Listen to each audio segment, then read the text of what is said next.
Welcome folks, R30Hedron here, and I'm here with another redstone contraption of mine, turning a blank wall into a cavern,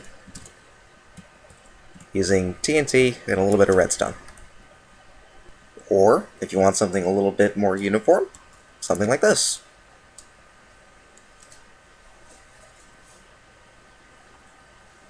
Ta-da! The premise is that if we have a 3x3 cube of certain blocks with the TNT in the middle, not there, of course, in the middle, and then apply a redstone signal to that cube,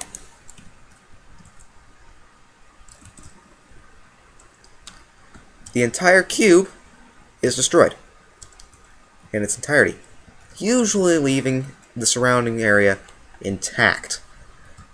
Some of the blocks that work with that: stone, cobble, gold blocks, iron blocks, bricks, some moss stone, blocks of diamond, jukeboxes if you're completely crazy, stone bricks of all four types, iron bars, nether brick, and endstone. To show that iron bars and endstone do work,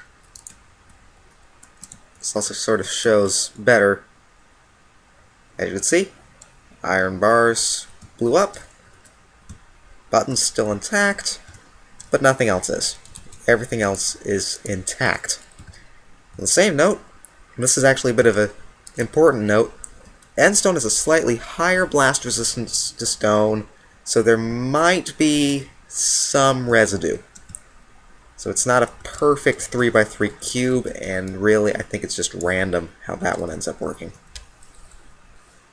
We can use TNT's destructive power constructively using these particular block types by precisely determining where we're going to end up creating, say, a corridor or a particular cavern. So what I have here is a lever connected up to a redstone line where I have these torches I'm going to replace with TNT every about 2 blocks away from each other. So I'm going to quickly do that now. So TNT, 2 blocks away, TNT. Likewise, I can destroy the torch. As such, what we can do is pull the lever, let the TNT go off, destroying a nice little cave. Leaves a lot of debris though, that's perfectly fine. Cobblestone, nothing wrong with cobblestone. So you get left with this sort of naturally looking cave of sorts. The gravel fell down, so block level was about here-ish. So everything from here down was destroyed by the TNT. Everything up here was either empty space or where I placed gravel to fall down, creating this nice natural look. The only bit that I'm not entirely happy with is this redstone channel here. This is where the redstone was, and as we can see, it kind of blew up. Perfectly fine. Catch is, this bit is random.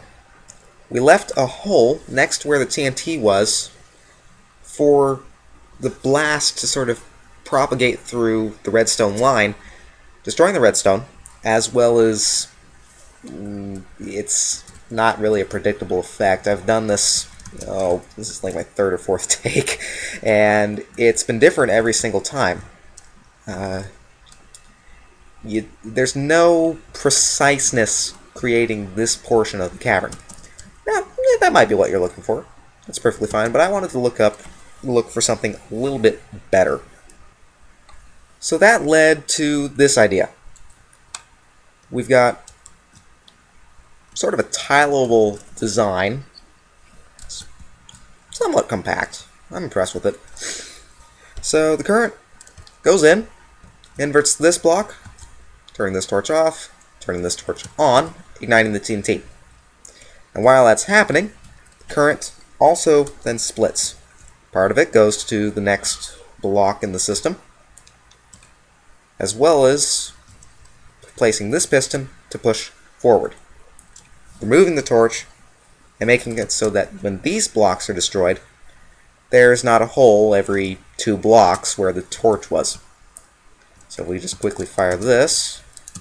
TNT fires as such. And I'm going to quickly turn that off so that I don't have TNT everywhere. So the end result will be that these blocks will then be gone. We'll have a nice flat surface to walk on. And I have here a version that can be easily stacked using world edit and such. So don't think I have. Yeah, this is a test. This is a backup. I can place a TNT in here. So place a TNT in. Grab a lever. Have the input on the side. Place the lever there. Pull it. And we have a nice 3x3x3 space cleared, with apparently an extra redstone torch for your troubles. So what we have here is we have a stacked version of the now destroyed template. Don't worry, it's a test world. I copied and this is a backup. So each of these every 3 blocks is a repetition of this item. So this will be our input. Redstone current goes down here. Here's one system. Second. The third. Each one firing in succession after the next. Each one turning on the TNT and closing the gap all the way across. So, if everything went to plan, we should be able to pull that and see a 3x3 corridor going all down as such. And now we have a ridiculous amount of cobblestone, but a nice corridor that we can then customize the walls with, and there's no randomness whatsoever, which is what I was looking for in the first place. So that's pretty much it. Hope you learned something, even if you didn't. Well, you got to see a gratuitous explosion, creating a nice, perfect corridor. If you have any questions, comments, or concerns, do voice them down in the comments. I believe that's everything. So thanks for watching. Hope you learned something. Happy crafting.